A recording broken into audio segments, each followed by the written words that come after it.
Shalom, salam berkat dari kami untuk pendengar sekalian. Saat ini pendengar akan diberkati dengan program Hari Ini Harinya Tuhan bagian yang ke-8. Sebuah program rohani tentang doktrin Alkitab yang menolong kita untuk semakin tertanam dalam kebenaran firman dan bertumbuh dalam kemuliaan. Bersama hambanya, Pendeta Gilbert Lumuendo, STH. Banyak orang merasa doktrin Alkitab sebagai sesuatu yang membingungkan. Tetapi tahukah saudara bahwa doktrin Alkitab intinya adalah memahami Alkitab dengan benar, dengan pemahaman yang sistematis, sehingga kita terus dapat tertanam di dalam kebenaran firman, sehingga kita terus bertumbuh di dalam kemuliaan Allah. Buka hati saudara sekalian untuk menerima berkat-berkat firman-Nya hari ini. Apapun yang Tuhan kerjakan dan Tuhan janjikan dalam hidup ini adalah sebuah kepastian.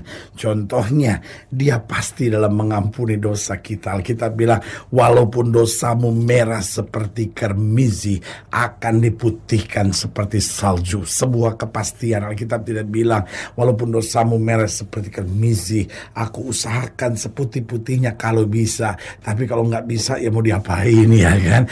No, Dia dalam mengampuni dosa kita itu pasti. Artinya kalau kita bertobat sungguh-sungguh, kalau kita berseru kepada Tuhan dengan sungguh-sungguh, kalau kita bertobat dan kembali kepada Tuhan dengan sungguh-sungguh, maka saudaraku yang kasih dalam Tuhan, Dia mengampuni kita. Alkitab berkata, kalau kita mengaku dosa kita, Allah itu setia dan adil, dan Dia akan mengampuni kita dari segala kejahatan kita. Artinya hidup Kristen bukan lagi hidup yang terus dengan rasa bersalah. Boleh saja hari kemarin kita punya kegagalan, kita punya kesalahan. Mungkin saudara berkata, pendeta dulu saya pernah aborsi loh pendeta, tapi saya sekarang benar-benar bertobat, saya benar-benar datang cari Tuhan. Apakah Tuhan masih mengampuni? Tuhan bukan cuma ngampunin, Tuhan sudah melupakan kesalahan kita. Asal saja kita berani, tidak lagi nengok ke belakang, memandang ke depan. Rencana Allah sempurna dalam hidup kita. Ingat, yang pertama, Dia pasti dalam mengampuni dosa. Yang kedua, Dia pasti dalam menyertai keseharian kita. Karena Alkitab berkata, Dia akan disebut Immanuel, Allah yang menyertai kita. Yesus sebelum naik ke sorga berkata, aku naik ke sorga, aku tidak meninggalkan kamu sebagai tim piatu. Aku akan memberi seorang penolong lain yang akan menyertai kamu selama-lamanya. Artinya apa? Dia pasti dalam menyertai kita. Karena waktu Dia naik ke sorga, Dia berkata apa? Yesus berkata dengan tegas, aku akan menyertai engkau sampai kesudahan alam. Oh haleluya. Bahkan Alkitab berkata, sampai masa putih rambutmu, aku Tuhan yang menggendong kamu terus. Haleluya. Jadi ingat, Dia pasti dalam mengampuni dosa, Dia pasti dalam menyertai kehidupan kita setiap hari. Dan yang ketiga, Dia pasti dalam menolong dan memberi kemenangan. Artinya ketika kita dalam bahaya, ketika kita menghadapi masa-masa yang sukar, kita gak pernah perlu khawatir. Karena apa? Karena Dia akan menolong kita. Dan bukan hanya Dia menolong biasa dan berusaha baik-baiknya, Dia nolong dan Dia jamin kemenangan buat kita. Makanya Alkitab berkata, di dalam Kristus kita lebih daripada orang-orang yang menang. Mungkin hari-hari ini engkau sedang menghadapi masa-masa yang sukar. Sebagai hamba Allah, saya hanya mau ingatkan, jangan kecil hati, jangan takut, jangan khawatir. Kenapa? Karena Dia bisa memberi kemenangan bagi kita tepat pada waktunya. Dan yang keempat, saya pelajari, haleluya, bahwa Dia Allah kita memberi kepastian. Dia pasti dalam memberi yang terbaik dalam hidup kita. Alkitab bilang apa? Singa muda boleh merana kelaparan, tapi orang yang berharap kepada Tuhan tidak pernah kekurangan sesuatu yang baik. Karena itu Alkitab dengan tegas berkata, Tuhan tidak pernah beri batu untuk anak-anaknya yang minta roti. Saudaraku yang kasih dalam Tuhan, Allah kita adalah Allah yang memberi kepastian buat kita. Haleluya. Selamat datang dalam program kita hari ini, Harinya Tuhan. Sebuah program rohani yang kembali mengingatkan kepada kita betapa pentingnya kita menjadikan firman Tuhan sebagai dasar keseharian hidup kita. Karena selama kita menjadikan firman Tuhan sebagai dasar keseharian hidup kita, langkah-langkah ke depan kita penuh dengan kepastian, kemenangan, berkat mujizat, dan perkara-perkara besar. Haleluya.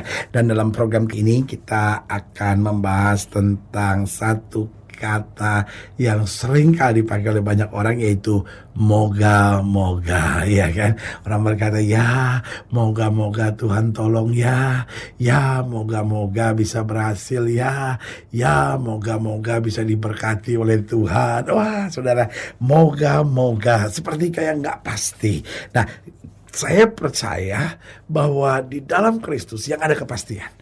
Tetapi kalau hidup kita nggak beres, ya itu moga-moga itu. Sampai hari kita pikir, ya moga-mogalah rumah tangga saya jangan bercerai. Ya moga-mogalah supaya anak saya jangan pakai narkoba.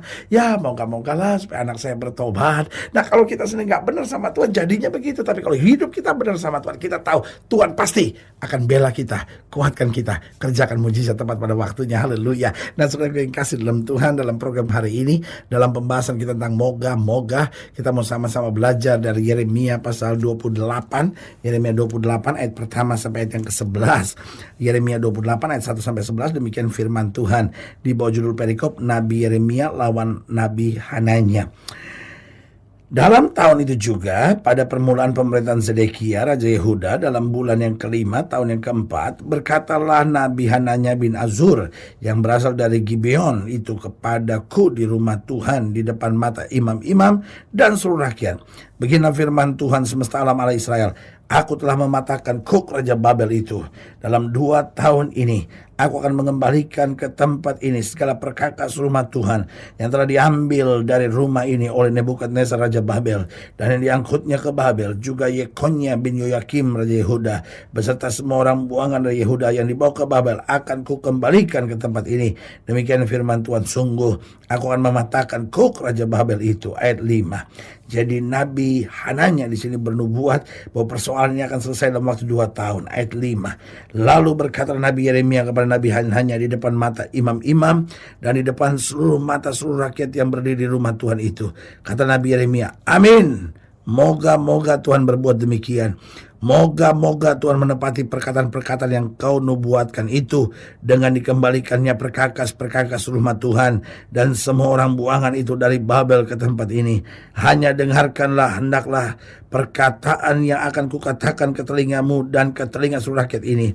Nabi-nabi yang ada sebelum aku dan sebelum engkau dari dahulu kala telah bernubuat kepada banyak negeri dan terhadap kerajaan-kerajaan yang besar tentang perang dan malapetaka dan penyakit sampar. Tetapi mengenai seorang nabi yang bernubuat tentang damai sejahtera, jika nubuat nabi itu digenapi, maka barulah ketahuan bahwa nabi itu benar-benar diutus oleh Tuhan. Kemudian Nabi Hananya mengambil gadar itu daripada teguk Nabi Yeremia lalu mematahkannya.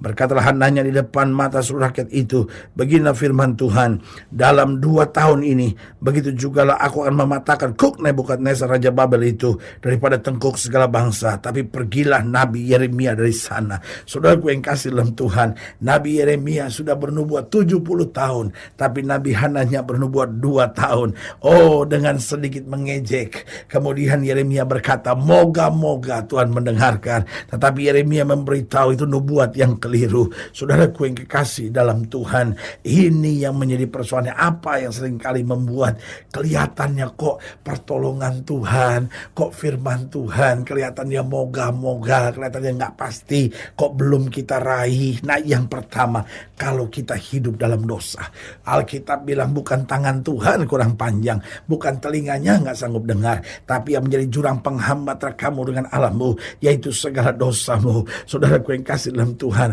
kita boleh dekat sama pendeta, kita boleh doain oleh pendeta, kita boleh tiap hari pelayanan, kita boleh nyumbang gereja sampai kita disebut sebagai jemaat kesayangan dari pendeta itu. Tapi kalau kita masih hidup dalam dosa, saudaraku yang kasih dalam Tuhan, kita nggak bisa lihat pertolongan Tuhan. Makanya kita bingung, kenapa kok rumah tangga nggak selesai-selesai masalahnya, kenapa urusan anak-anak kok terus begini, kenapa ekonomi jatuh bangun.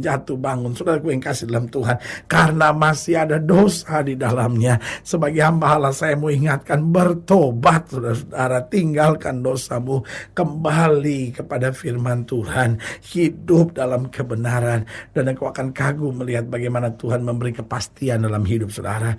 Yang kedua, saya pelajari apa yang membuat pertolongan Tuhan kok sepertinya menjadi nggak pasti gitu. Yang kedua, karena kita bimbang dan khawatir. Alkitab sudah berkata, sesuai dengan imanmu jadi padamu. Tetapi Alkitab juga bilang, orang yang bimbang jangan harap dapat apa-apa. Tahukah saudara, kebimbangan dan kekhawatiran sebenarnya juga adalah iman. Cuman iman kepada hal-hal yang positif. Itu disebut kepercayaan, tetapi iman kepada hal-hal yang negatif itu disebut kebimbangan. Jadi saya ulangi sekali lagi, bimbang dan khawatir itu sebetulnya iman. Hanya kalau iman itu ke arah positif itu disebut iman, keyakinan, kepercayaan. Tetapi kalau iman kepada hal-hal yang negatif itu disebut kebimbangan, kekhawatiran, saudara-saudara.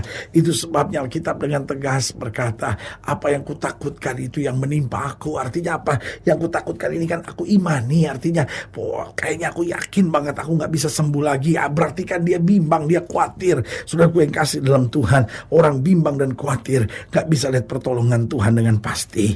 Yang ketiga, apa yang membuat pertolongan Tuhan menjadi tidak pasti? Kalau kita tidak sungguh-sungguh. Alkitab berkata, Elia manusia biasa sama seperti kita, tapi ia telah sungguh-sungguh berdoa. Artinya apa? Kesungguhan menolong kita melihat mujizat Tuhan. Tetapi ketidakjujuran, ketidaktulusan, ketidaksungguh-sungguhan, main-main, masa bodoh, itu yang membuat kita kehilangan kepastian pertolongan Tuhan. Jadi apa yang membuat pertolongan Tuhan menjadi tidak pasti? Yang pertama, kalau kita hidup dalam dosa. Yang kedua, kalau kita bimbang, kita khawatir, kita ragu-ragu, kita selalu dipenuhi dengan ketakutan demi ketakutan. Yang ketiga, kapan pertolongan Tuhan menjadi tidak pasti? Yaitu kalau kita nggak sungguh-sungguh. Karena Alkitab berkata Allah tidak membiarkan dirinya dipermainkan. Dan yang keempat, apa yang membuat pertolongan Tuhan menjadi tidak pasti? Kalau kita terlalu cepat menyerah. Ada banyak masalah seharusnya kita akan lihat mujizat, tapi kita hanya terlampau cepat menyerah. Sebagai hamba Allah, saya hanya mau ingatkan buat saudara, ingat, firman Tuhan itu pasti. Janji Tuhan itu pasti. Selama kita hidup dalam kebenaran, selama kita dengar-dengaran suara Tuhan, pasti.